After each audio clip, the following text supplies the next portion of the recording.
Naminisnya apa nih? Terus serwani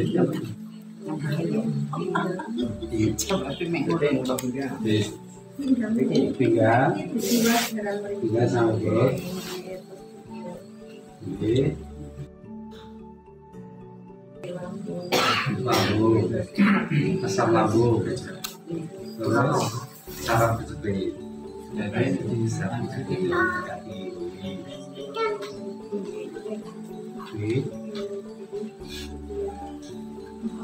pipis, anu radang, infeksi saluran pipis. So, ini hasil tes kini akan Saiki tahap 2 dengan dungo kalian gusti nggak mau bosok kali sakit ingin kali sikat itu gereja doa penjenengan tetap dengan dungo jadi kami tidak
Rayu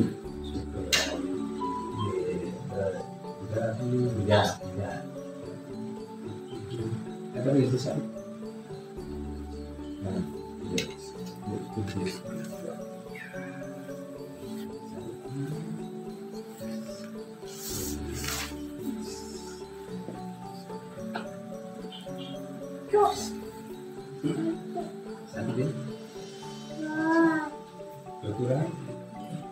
Kebetulan jadi anu mengenai nanti anu radang rasa sakit ngomong begini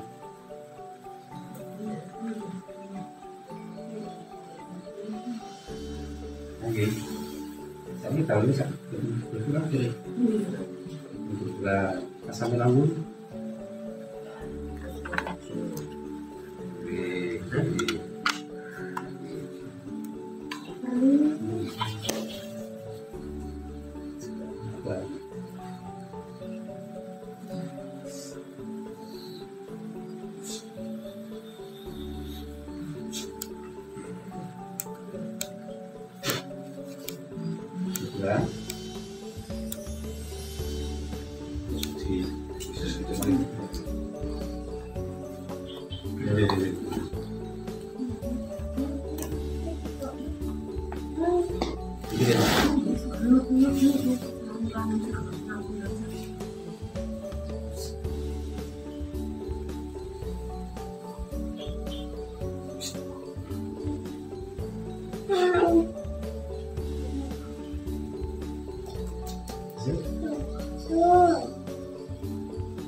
Itu di sing begini nih kalau kamu kan coba-coba.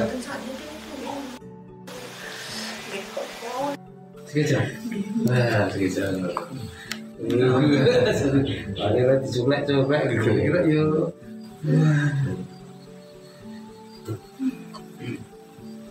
Nanti putrane, Pak. Kata dia, terus dimulai dipakai kesana ngasuh, terus dimulai ke istirahatin sekedar. Ipak terima kasih digantikan sih. Rahayu, Rahayu. Para pemirsa Raket Prasojo TV channel yang kami hormati, kita berjumpa kembali dalam kegiatan Yayasan Raket Prasojo, sebuah lembaga pengkajian, pelestarian dan pengembangan budaya Nusantara. Saat ini kita di padepokannya Ki Mantep.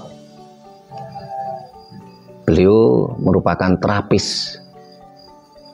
Ini tadi sebelum kita mulai rekaman, tadi sudah diambil gambarnya sama kameramen, bagaimana beliau melakukan terapis.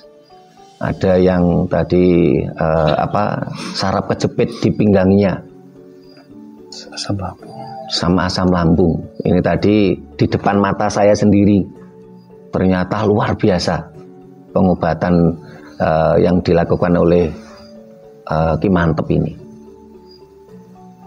Sampai-sampai saya berguru, ini pekerjaan utama terapis. Pekerjaan sampingan Kabid Kebudayaan Dinas Pendidikan Kabupaten Magelang. Saya balik, nah ini guyonan nih. Nah ngono tenan ya kira-kira dipecat sampai bupati ini malah. Nah, para pemirsa, kita akan tanya-tanya pada beliaunya tadi. Karena ketika lihat tadi yang terapi 3 orang. Nah, ini. Rahayu Pak Mantep. Rahayu. Nah, Rahayu Pak Ngudi, Pak Sutarno ya. Tadi 3 orang tadi yang terapis. Nah, ini dan hasilnya luar biasa. Tidak nunggu jam, apalagi hari, langsung terasa, langsung terbukti. Nah, ini kan luar biasa. Ini salah satu warisan pengobatan warisan leluhur kita. Sehingga kalau lihat seperti ini, ya nggak heran dulu Majapahit itu menguasai 2/3 dunia. Masa pemerintahnya 228 tahun. Loh, kita saat ini masa pemerintahan baru akan 78 tahun. Belum apa-apa kalau dibandingkan leluhur kita. Nah, pada waktu itu tentu pengobatannya luar biasa, karena ketika prajuritnya Majapahit itu maunya pergi ke Kamboja atau ke Filipina, tentu ada yang sakit. Ketika perang atau ketika lawatan pasti ada yang sakit. Tentunya pada waktu itu sistem pengobatannya jauh lebih hebat loh. Ini keturunannya aja hebat. Ini anak cucunya aja hebat. Tanpa hitungan jam terbukti. Apalagi pada waktu itu. Sampai-sampai ilmu bela diri Sondong yang guru besarnya adalah Mahesa Arema atau Mahesa Anabrang, sampai detik ini masih menjadi ilmu bela diri pasukan khusus dari negara Filipina. Bangsa kita dulu adalah bangsa pemenang. Kenapa saat ini kita menjadi bangsa budak? Nah, hari ini kita akan ngobrol-ngobrol, kita kupas tentang pengobatan leluhur Nusantara. Nah, Pak Mantep, ini tadi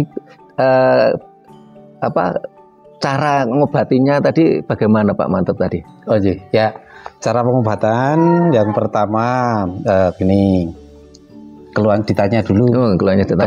apa saja, sudah berapa lama, kemudian sudah berobat secara yang medis, yang terapi, yang sudah bagaimana, sudah berapa tahun? Tadi 8 tahun. 8 tahun, terus diagnosis dari dunia medis katanya saraf kejepit. Ada satu saraf kejepit, kemudian yang kedua infeksi saluran kemih, kemudian yang ketiga asam lambung. Ini sudah 8 tahun, sudah maksimal lah berobat. Nah, ini tadi baru beberapa menit saja ya sudah kelihatan langsung berubah. Ini luar biasa. Nah, kemudian yang kedua yang bersangkutan supaya memohon pertolongan kepada Gusti Yang Maha Agung untuk minta kesembuhan untuk bisa jadi sehat, bakas waras. Minta sendiri. Dengan bahasa apa itu Pak? Dengan bahasa yang dia kuasai. Kebanyakan dengan bahasa Jawa. Bahasa ibu ya. Bahasa ibu. Nah, itu luar biasa Jawa. Ini. Langsung. Tuhan Maha Tahu. Tuhan Maha Tahu. Nah, kemudian setelah itu ini yang 3 membantu. Kami membantu untuk memohonkan kepada Gusti Yang sehingga tidak ada dogma doanya harus pakai tidak bahasa ada apa tidak gitu. Pakai bahasa apa silahkan yang ada dogma khusus dan yang paling kamu bisa. Kalau umpamanya yang berobat ke sini itu orang Batak gitu ya. Dia tetap doanya pakai bahasa Batak gitu. Silahkan, kemudian ada orang Padang ke sini dengan bahasa Minang ke sini. Kalimantan datang ke sini, orang Jakarta, orang Dayak pernah ke sini. Orang NTT juga. Silahkan pakai bahasa yang kamu pahami. Setelah itu kami cek, kami lihat ada aura-aura. Nah, ini kan begini, lama kok nggak sembuh, diobati kok nggak bisa, diterapi nggak bisa. Nah, ada aura negatif yang ada di situ, kami bersihkan tadi. Kami ambil, kami bersihkan, kami buang. Kemudian kalau ada yang ada isinya di situ, pegang sakitnya nggak karuan, sakit betul sakit. Tapi kita diambil, dipegang lagi sudah nggak sakit lagi. Misalnya ini isinya boleh, kalau yang punya indigo, indera keenam, boleh silakan, ini botol-botol ini banyak isinya. Ya kalau yang berat, kasus yang berat, saya ambil, saya masukkan di sini, boleh dilihat. Kalau yang memang bisa tahu, lihat, silakan. Itu setelah itu dilihat, ditutup atau dipagar gaib istilahnya. Nah, bagian-bagian tertentu yang sering untuk masuk aura-aura itu kita tutup lagi supaya setelah dibuang tidak kembali keluar dari pintu, tidak masuk lagi. Jadi karena sakit itu ada energi negatif ya Pak? Ada energi. Kemudian sakit apa, misalnya ini minyak untuk yang untuk nutupnya, minyak yang untuk nutup ini. Nah, terus kemudian setelah itu pasien merasa rasa sakitnya sudah berkurang. Sudah berkurang. Kadang malah ada yang sudah sembuh Pak. Langsung dibersihkan langsung sembuh. Itu sudah banyak, beberapa langsung sembuh. Nah, setelah ditutup sudah. Nah, kemudian kalau yang memang itu saraf, nah, maka sarafnya kami betulkan. Kemudian peredaran darah. Nah, kami fokusnya pada saraf dan peredaran darah. Karena kunci keluhan itu karena satu, sarafnya ada gangguan, yang kedua peredaran darah saluran ini tidak normal. Jadi oksigen dari jantung ke seluruh tubuh. Nah, ini ada di tempat-tempat, ada sumbatan-sumbatan tertentu di lokasi itu sehingga menyebabkan sakit. Nah, termasuk contoh misalnya vertigo. Vertigo itu yang sering sudah terapi, sudah obat, banyak yang langsung nggak sembuh, belum sembuh. Nah, itu kalau kami analisa kami, pengamatan kami itu karena asupan oksigen dari jantung ke otak besar dan sampai ke otak kecil itu ada sumbatan-sumbatan di situ. Nah, dengan demikian pembuluh darahnya kami normalkan, kami bantu dengan terapi-terapi itu. Nah, sehingga asupan oksigen dari otak besar ke otak kecil normal, sembuh. Sembuh. Wah, luar biasa ini, langsung sembuh. Epilepsi juga. Ada beberapa epilepsi. Epilepsi juga saya lihat itu karena ada sumbatan-sumbatan dari sumbatan pembuluh darah di otak besar dan otak kecil. Nah, maka ini kami pacu salurannya di mana langsung ya banyak yang sudah sembuh. Yang mata, yang telinga, yang nggak bisa makan, terus yang nggak bisa bangun. Kemarin ada yang kanker payudara itu sudah beberapa, itu sudah berlubang. Sudah nggak bisa bangun, nggak bisa makan. Nah, kemudian kami cek kok sakitnya tidak hanya karena sakit medis saja, tapi non medisnya itu ternyata ada. Kami lihat ada. Setelah itu diambil, langsung hilang rasa sakitnya, langsung bisa duduk, bisa berdiri, bisa jalan. Datang ke sini pakai ambulan, pakai keretanya masuk di sini, udah nggak bisa turun, pulangnya keretanya sendiri, orangnya jalan sendiri. Langsung saat itu juga. Nah, begitu Pak. Terima kasih. Luar biasa ini Pak, mantap ini kan. Dan yang kami garis bawahi adalah berdoa dengan bahasa ibu. Ini namanya memang salah satu ciri khas ajaran leluhur Nusantara. Ini tuh tadi doanya dengan bahasa ibu, bukan bahasa dogma. Kalau berdoa harus pakai bahasa Jawa. Sembahyang kepada Tuhan harus pakai bahasa Jawa. Ini kan Tuhan kok lokal banget, yang tahunya cuma bahasa Jawa. Lah kalau yang datang orang Batak, orang Sasak, orang Dayak, kan aneh gitu. Nah ini salah satu ajaran leluhur kita memang seperti itu, berdoa dengan bahasa ibu. Nggak ada sesuatu yang dogmatis. Karena dengan konsep kalau berdoa harus dengan bahasa Jawa, sembahyang juga harus pakai bahasa Jawa. Ini tanda-tanda Tuhannya Tuhan lokal gitu, bukan Tuhan semesta. Akhirnya apa? Orang cukup menguasai bahasa Jawa, huruf Jawa, bisa cari duit, bisa cari makan. Akhirnya apa? Bangsa-bangsa lain dijajah, semua harus belajar bahasa Jawa, harus belajar huruf Jawa. Negara harus mengucurkan dana sekian ratus triliun untuk bahasa Jawa, termasuk negara-negara lain. Dan itulah yang terjadi di bangsa kita. Ratusan bahkan ribuan triliun uang negara dikucurkan untuk membesarkan budaya bangsa lain. Tapi bahasa dan budaya kita tidak pernah dapat anggaran sama sekali.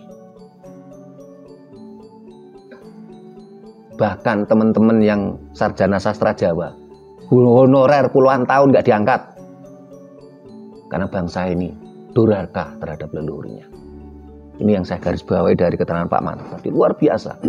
Doanya pakai bahasa ibu. Pakai bahasa ibu. Kemudian begini Pak Trimo, sebelum kami melaksanakan ini, perintah dari Yang Maha Kuasa begini. Saat kami bertiga ziarah, kami ritual, kemudian ada yang hadir di situ. Kemudian ngetika begini, Mantep karo kadangmu, kowe tak dawuhi nindakake darmaning satriya. Nah, darmaning satriya iku ana wong njaluk pengayoman diayomi. Ana wong lara njaluk tombo tambani. Ana wong kepetengen gawekno obor, ana wong kudanan gawekno payung, ana wong kelunyon gawekno peteken. Nanging dilakoni kanthi tulus ikhlas lahir lan batin. Nah, ini Pak Trimo yang kami lakukan ya seperti itu ya. Kami tidak berani menerima maaf, menerima amplop, menerima tidak berani. Tidak berani. Tidak berani. Wah, ini luar biasa juga ini Pak Mantap, sehingga ini benar-benar konsep Jawa. Konsep Jawa itu sutik njaluk, sutik nampik. Nah, di pantang meminta, pantang menolak. Sutik njaluk, sutik nampik. Sepi ing pamrih, rame ing. Wah, ini kalau seperti ini di bangsa lain, sudah dipuja-puja utusan Tuhan ini Pak. Karena terima perintah dari Tuhan. Wah, jangan bilang di atas Pak, di atas itu ada genteng Pak. Iya. Kalau pada memiliki Gusti Kang Kuwasa. Nah, itu malah betul. Gusti Kang Nah, Gusti Kang Maha Kuwasa. Niku malah betul Pak Ngudi. Tapi nek perintah dari yang atas di atas itu genteng ya Pak. Ini keleresan teng dalam rumah, di atasnya genteng. Kalau Bapak keluar nanti atasnya ada burung, ada pohon. Ada pohon. Nah, ini leres Pak Ngudi. Nggih. Menika kadang menika supados nindakaken darmaning santri. Nggih, Sing lamah. Nggih. Terus boten badhe wani ngewahi badhe ngirangi menapa munjuli kersa dalem dawuhipun ngaten. Nggih. Paten ngaten. Nggih. Wah, nggih luar biasa ini Pak Ngudi. Iya, nih. Secara sedikit ya. Nggih, silakan Pak. Nggih. Sebelumnya dulu ketika sekitar tahun 94 ya. Nggih. Itu di rumah depan itu, di lantai itu masih tanah itu suatu hari muncul jamur payung itu. Pada 17. Harinya juga jumlah netu 17. Juga 17. Nah, kemudian saya dan Bapak itu istilahnya nayuh ya. Nayuh, kemudian dibuatkan selamatan, kok nggak ada apa-apa. Nah, terus suatu hari saya pas berangkat, saat itu mau berangkat kuliah, di mobil itu ada orang sepuh di samping saya, entah itu dari mana, nggak paham. Nah, terus kami matur.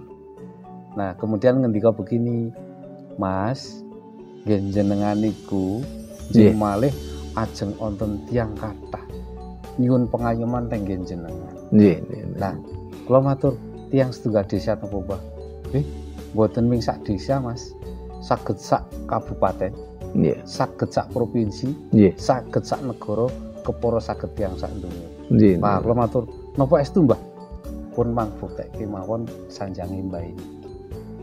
Jenglak dumugi. Nah, dari itu Pak Trimo. Ya, entah kami dan keluarga kami tidak tahu asal usul seperti itu, akhirnya bisa seperti itu.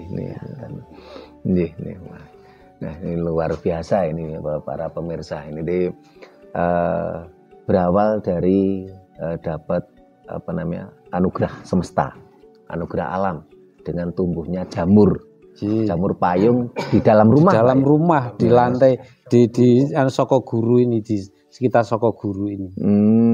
Waktu itu lantainya masih tanah. Masih tanah. Tahun 94. Nah, kemudian kan ini sudah 26 tahun yang lalu sudah ada sesepuh ngendika seperti itu.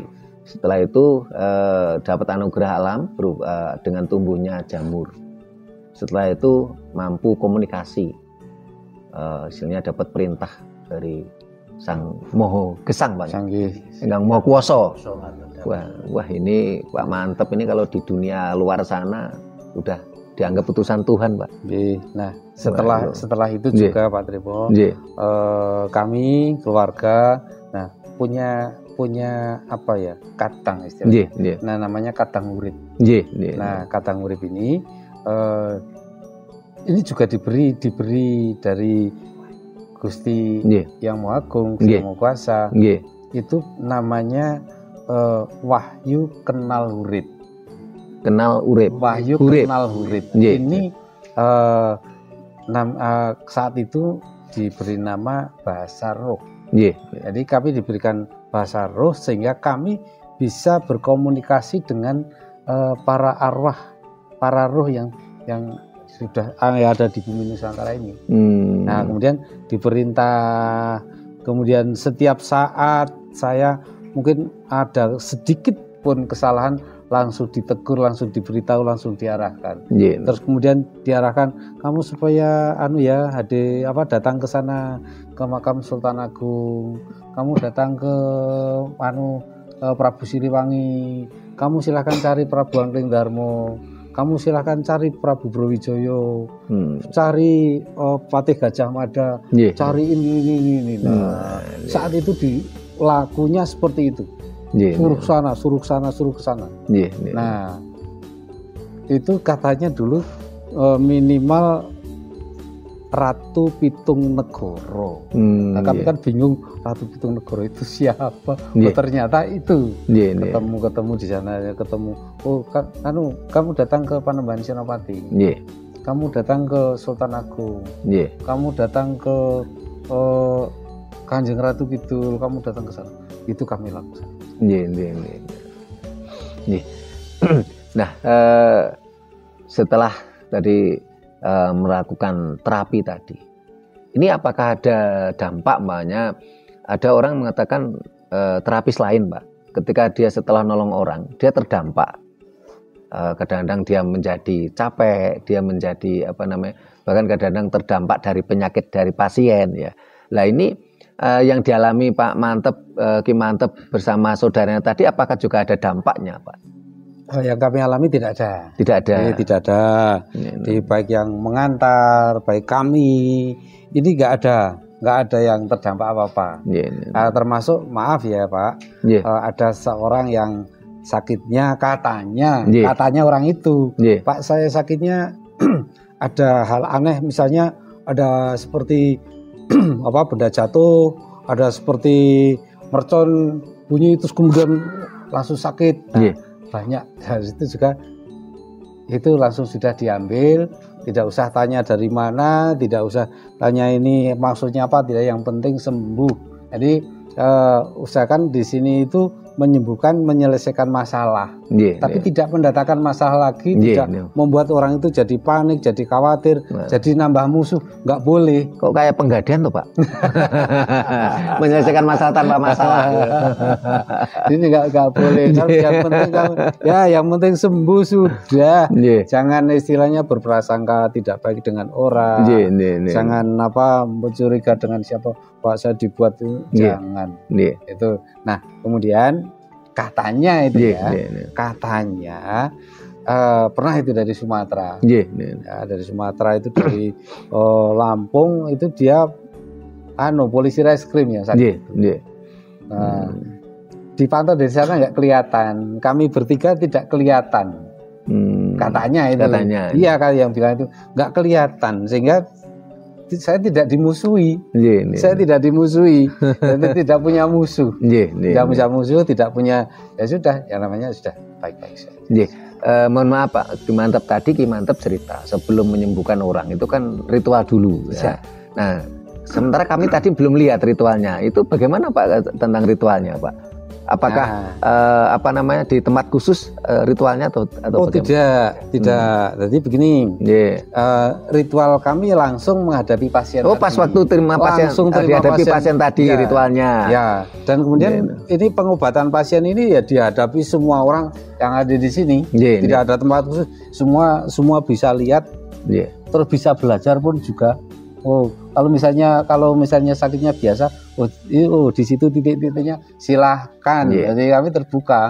Terus, dan ini tadi Ki Mantep, ketika pengobatan tadi, ini si pasien diminta berdoa. Setelah itu salah satu doanya itu adalah mengucapkan Sugeng Rahayu. Betul. Ini yang saya tanyakan itu, doa ini apakah dogma? Jadi semua pasien harus seperti itu, ataukah atau kebetulan tadi yang berbuat orang Jawa gitu? Ini ya begini Pak, sugeng itu punya makna masanya, bukan? Sugeng itu urip atau hidup. Sugeng dalam bahasa itu rahayu itu selamat atau selamat. Nah, kan begini. Kadang-kadang orang sakit itu ada makhluk lain, makhluk hidup, makhluk lain yang ada di situ sehingga fisiknya jadi sakit. Nah, maka itu sugengnya itu uripnya. Nah, urip itu ada urip roh, ada urip memang itu makhluk urip, makhluknya Gusti Yang Maha Agung, tapi urip tapi yang tidak tampak. Nah, itu disalami dulu. disapa, disapa, kemudian diminta baik-baik untuk keluar dari tubuh itu, biar tubuh itu sehat, karena tubuh itu minta pertolongan ke kami. Kami kan gitu. Kalau pada waktu pasien diminta untuk berdoa dengan doa Sugeng Rahayu, itu di awal atau di akhir, atau dua-duanya awal dan akhir? Itu yang kami dulu. Kami dulu sebelum memulai, silahkan kamu doa. Doanya mau bagaimana dengan bahasa ibu kamu sendiri silahkan. Nah, kami memulainya dengan bertiga dengan Sugeng Rahayu.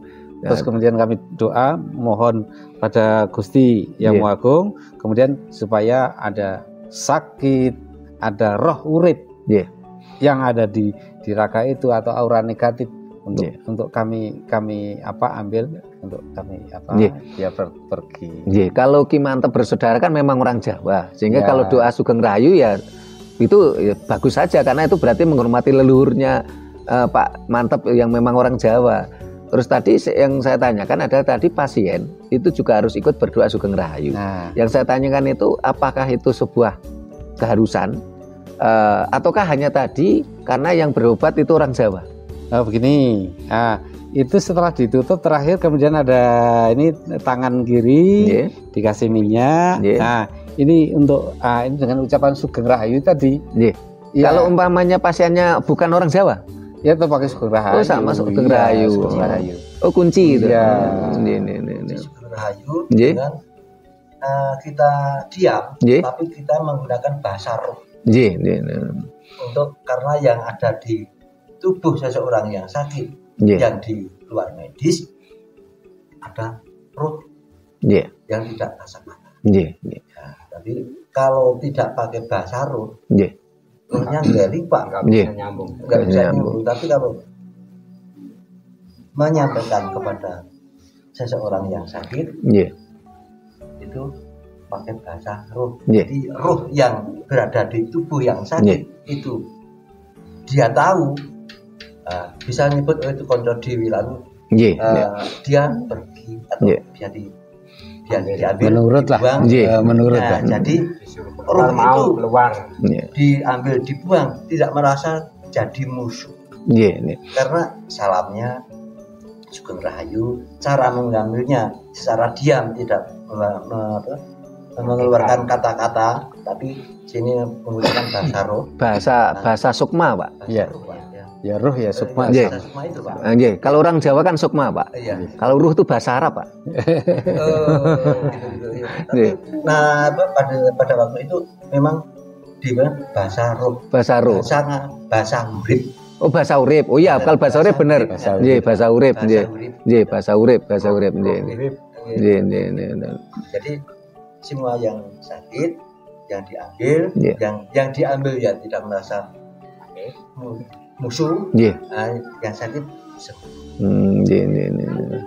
wah ini luar biasa ini Pak. Semua yang ada di alam, yang kasat mata dan tidak itu bersahabat. Bukan musuh. Bukan musuh manusia. Bersahabat. Tadi ketika menterapi pasien, ini kan penjenengan bertiga ini tadi dengan bagiannya masing-masing. Nah, ini bagaimana Pak pembagian deskripsinya, jobnya? Ya gini, kalau yang sakitnya biasa, ya ini Pak Tarno terapi, tapi mana Pak yang di terapi ya? Saya tunjukkan di terapi ini. Nah, saya tunjukkan dulu ini yang dilaksanakan. Nah, tapi kalau yang misalnya yang orang tuli, terus ini mata, terus nggak bisa bicara, terus sulit minum dan nggak bisa, bagian perut, bagian jantung itu bagian saya. Yang job description-nya ngeten Pak nggih. Tadi Pak Tarno kan kalau saya lihat tadi seperti menghisap sesuatu terus itu ngambil itu. Ini narik. Tapi walaupun ngambil kan kalau Pak Mantep kan nggak pakai mulut dengan nyedot. Saya ambil gini dengan tangan. Iya, dengan tangan. Boleh diambil dengan tangan ya. Boleh ini kalau Pak Tarno, seringnya pakai diambil sedot. Gitu. Kalau saya misalnya ngambil ya ambil, pegang. Kalau berat kelamaan ya panas. Kalau berat dimasukkan ke botol, tapi kalau ringan-ringan ya disuruh. Ini tentang bahasa urip atau bahasa sukma ya. Ini tentunya kan berbeda dengan bahasa manusia, Pak ya. Kalau bahasa manusia kan ini kita pakai bahasa Indonesia. Terus ada yang bicara bahasa Jawa, bahasa Arab, bahasa Inggris, itu kan bahasa manusia. Nah, kalau bahasa sukma kan tentu tidak bahasa Jawa, tidak bahasa Arab, tidak bahasa Inggris. Dengan bahasa sukma tadi dan yang dimengerti yang cuman bersangkutan tentunya. Mungkin aslinya ya bahasa kita. Karena yang punya yang punya huruf itu ya kita. Nyawa. Kan itu terhuruf. Barangkali Pak Mantep bisa menjelaskan itu misalnya penggambaran tentang bahasa urip atau bahasa sukma tadi. Begini. Itu kan melalui proses. Namanya prosesnya dibuka. Dibuka dulu. Dibuka ini untuk bahasa hurifnya itu dengan dibuka. Itu melalui ritual. Ada ritual khusus untuk membuka sehingga yang bersangkutan bisa mengeluarkan bahasa hurifnya sendiri-sendiri. Nah, dari situ. Itu nanti masing-masing punya ciri khusus sendiri-sendiri, beda-beda antara satu orang dengan orang yang lain. Kalau bahasa urip tentunya berbeda-beda karena yang bersangkutan itu yang tahu, karena itu bukan bahasa manusia gitu loh. Ucapannya dan itu tidak ada tulisannya, tidak ada hafalannya, tidak ada misalnya kemarin saya mengucap gini, saya ucapkan lagi apa yang saya ucapkan kemarin enggak ada. Bisa dipahami nih para pemirsa. Karena ini bahasa sukma, bahasa urip itu beda dengan bahasa manusia. Beda sekali. Sehingga yang memahami yang cuma yang bersangkutan gitu loh. Nah, kadang-kadang begini, kalau saya sedikit banyak paham. Misal seseorang yang sedang kami buka untuk bisa keluar bahasa uripnya, bahasa aslinya. Itu saya bisa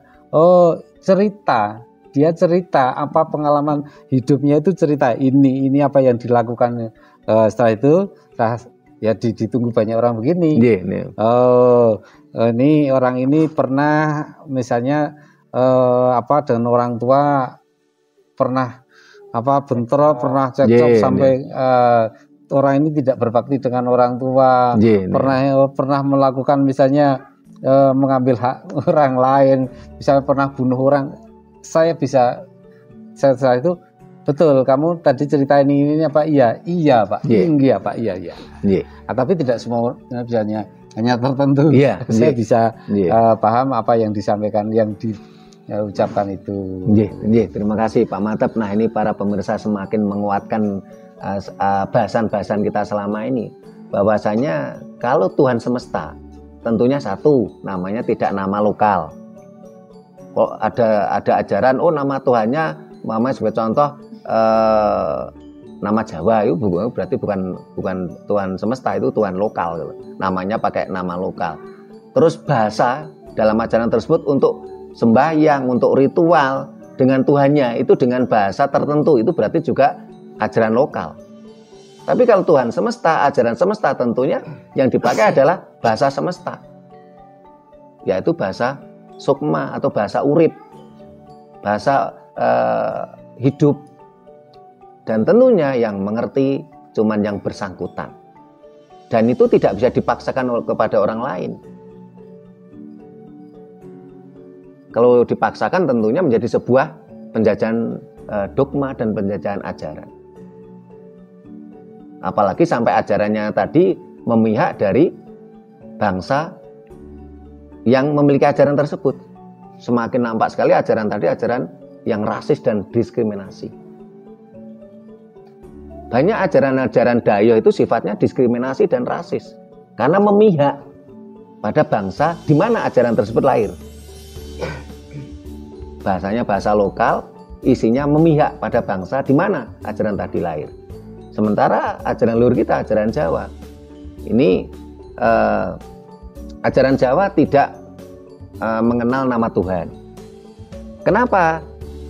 Ya, Tuhan itu bukan anak kita kok, kenapa harus diberi nama? Yang berhak memberi nama kita kan cuma orang tua kita. Nama Tuhan, tidak ada nama Tuhan lokal.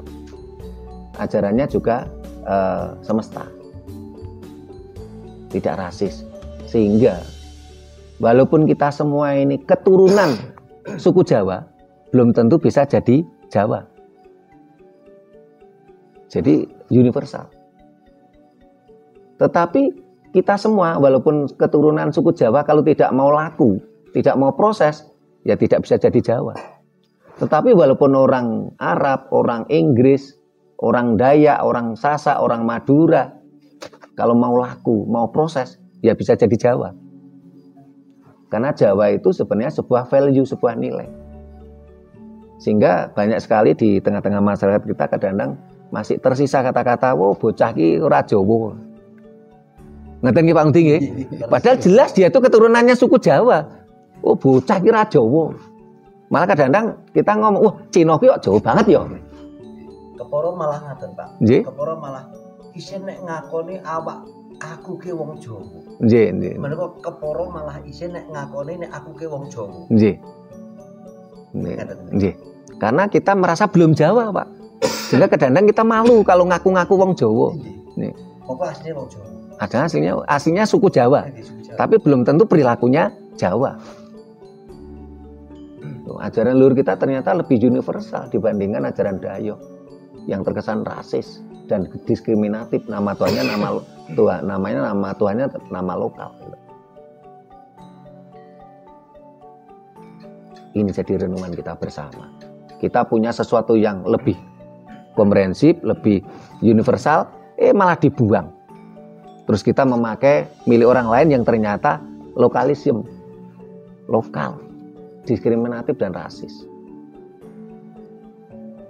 Mudah-mudahan kita mampu memberikan pencerahan pada kita semua minimal Pak ya, kita tercerahkan dan bangsa kita yang lainnya, masyarakat kita yang lain, saudara kita yang lainnya kita tercerahkan. Jadi di sini gini Pak. Ye? Di sini pada waktu tahunnya 90-an itu banyak sekali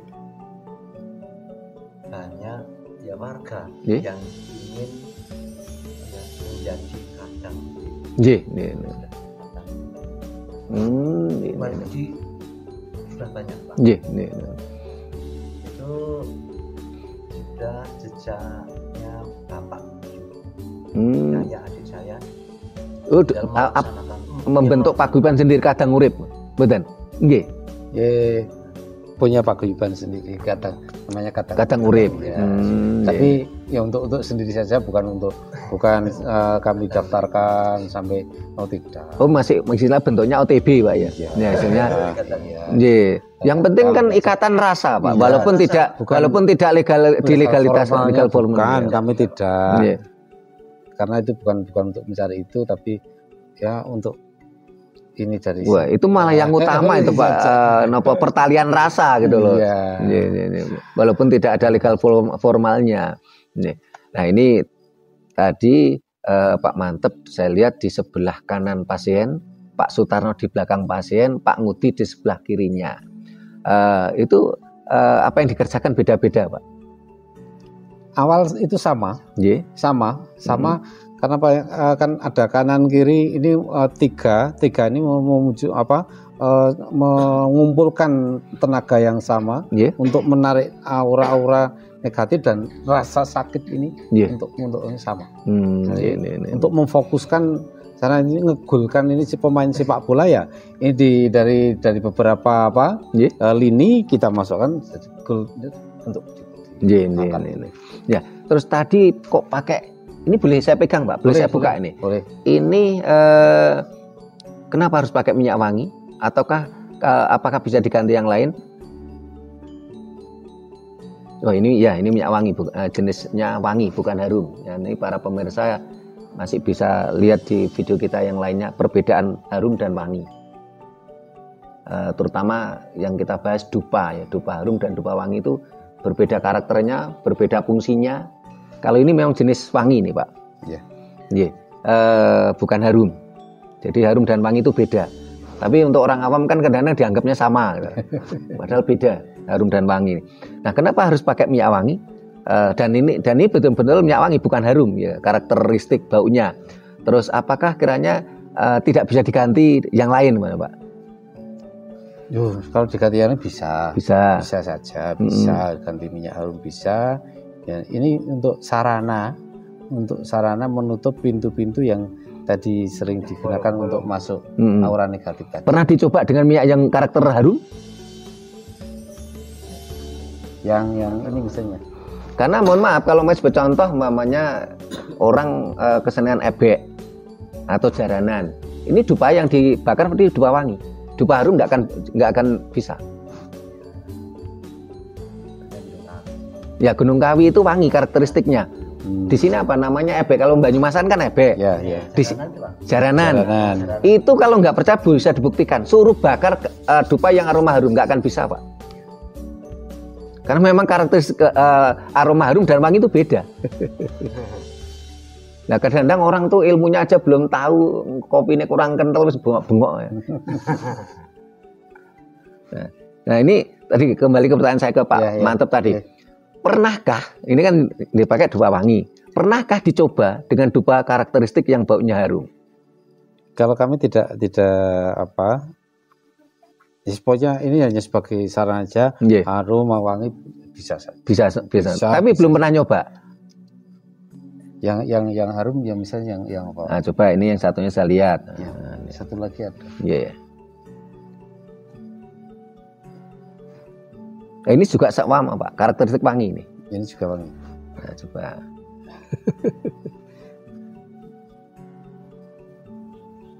Ya wangi. Wangi. Semua karakteristik wangi, bukan harum. Nah, sementara saya pakainya itu.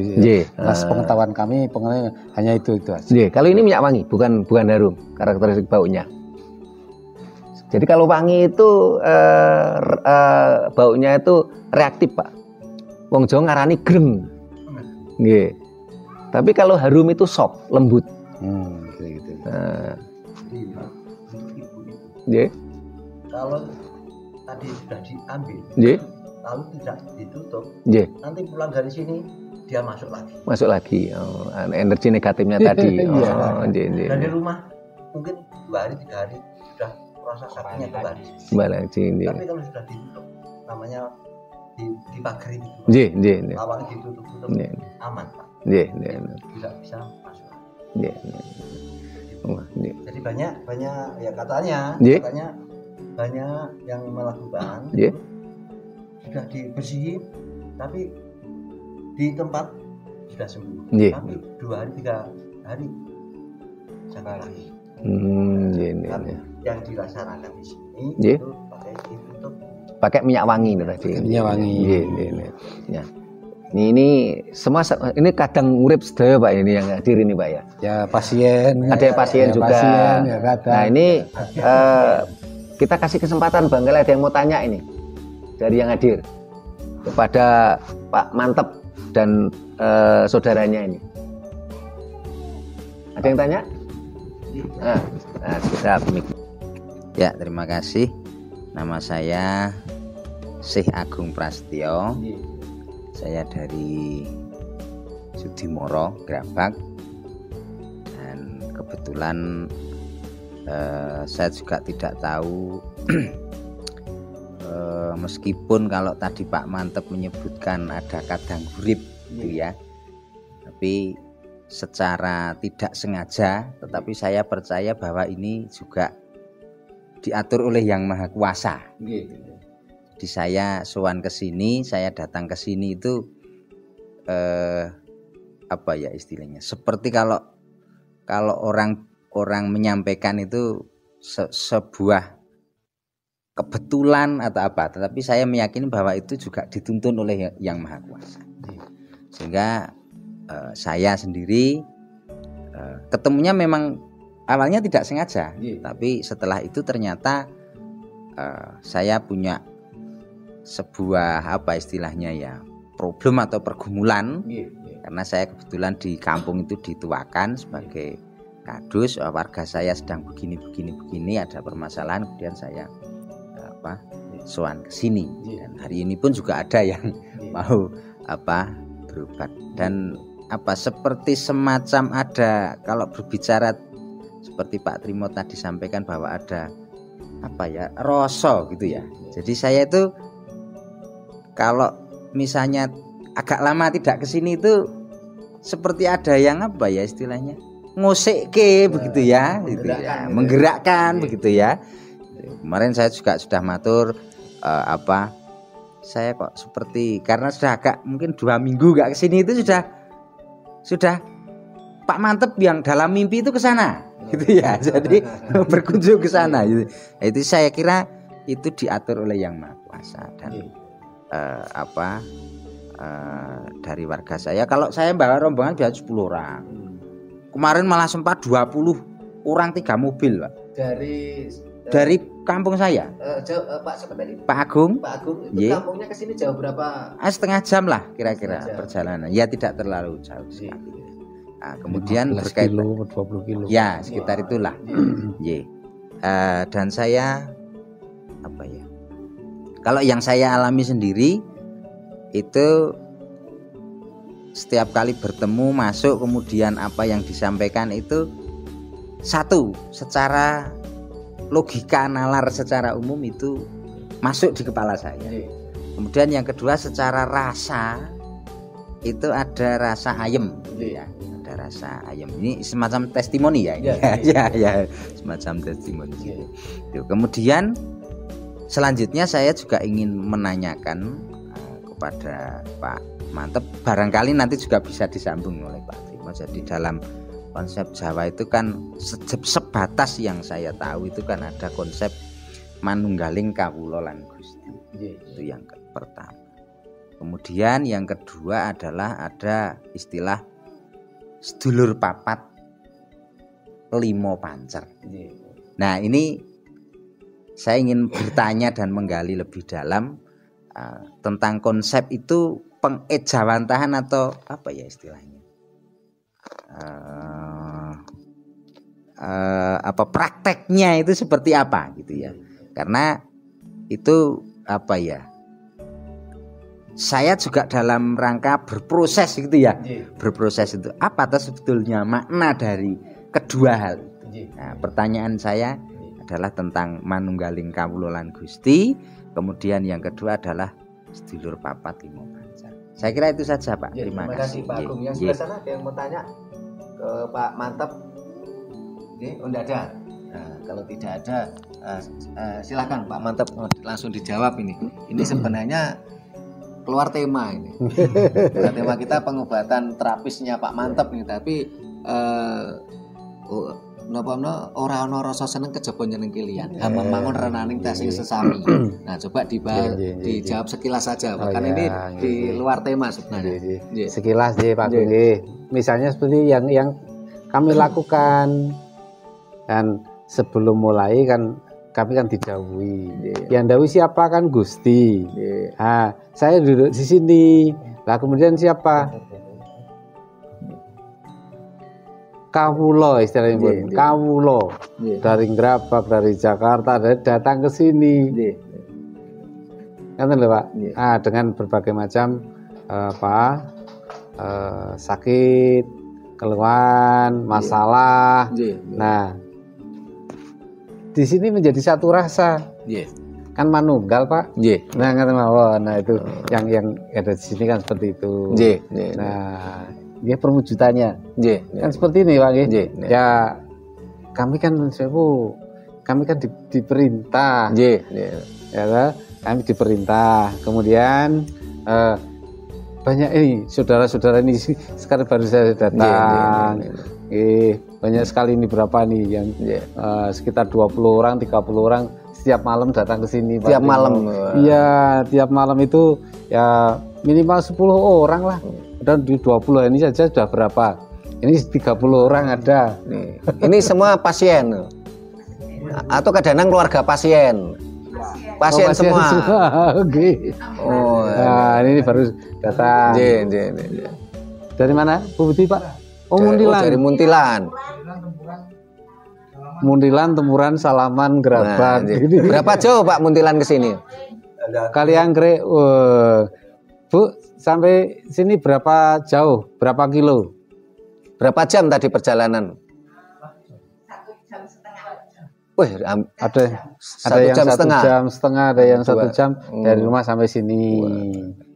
Ini kalau kecepatan 60 km berarti kan paling enggak 60 km, tapi dengan mobilitas masyarakat yang begitu tinggi, ini ya enggak terlalu jauh sih. Karena yang menjadi lama itu bukan jalannya, tapi karena mobilitas masyarakat yang tinggi dengan lalu lintas yang padat nih.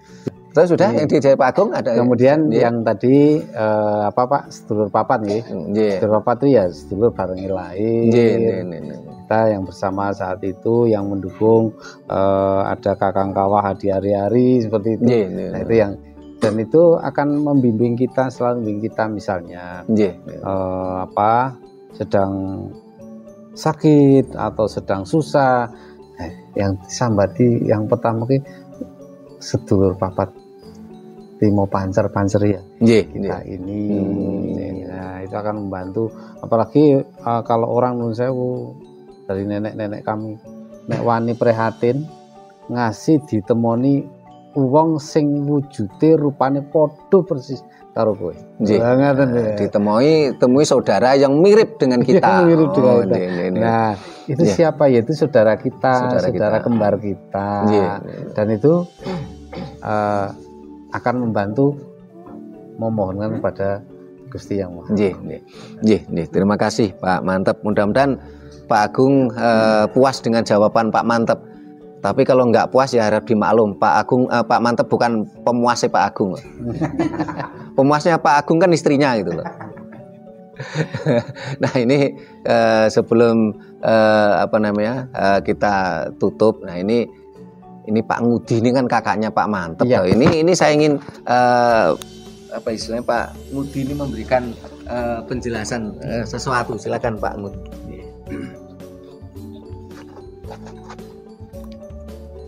Ngatan Pak.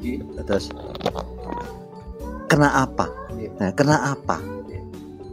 Sering sekali terjadi. Gini. Lakon ngaten menika, lampahan ngaten, perjalanan seperti ini. Kok kakak beradik sekandung? Rata-rata pada umumnya kakak beradik itu pasti ada celahnya. Kok ada celahnya, keporo malah crash. Nah, ini ada apa tuh sebenarnya? Kok yang melakukan perjalanan ini kok kakak beradik sekandung? Memang pada waktu dulu itu ngemban dawuhipun bapak kalian biyung. Ngaten niku. Menika nalika tasih sugeng ning sampun badhe dumugi Titiwanci surut ing Kasidan Jati. Tasih kirang gangsal dinten dawuh ngaten. Ngudi mantep lakon iki terusno. Kadang-kadang urip di suhono. Ngaten. Dados kula melampah ngaten menika mboten kajengipun adik kula utawi kula ngaten, namung menika dawuhipun bapak kalian biyung. Ngaten Pak. Luar biasa. Inggih. Dados kula mboten badhe wani ngewahi badhe kados pundi kemawon amargi wonten ngendikan wong tuwa kuwi Gusti Kang Maha Kuwasa sing katon. Badhe kula bekteni inggih, Gusti Kang katon nggih wong tuwa sekalian menika menapa malih wani wontenipun namung sendika dawuh bapak. Kula nalika semanten ngaten. Itu memang prinsip Jawa yang luar biasa itu Pak Ngudi. Ketika kita diberi dogma, kita ada dunia karena Tuhan, sementara kita kenal aja enggak.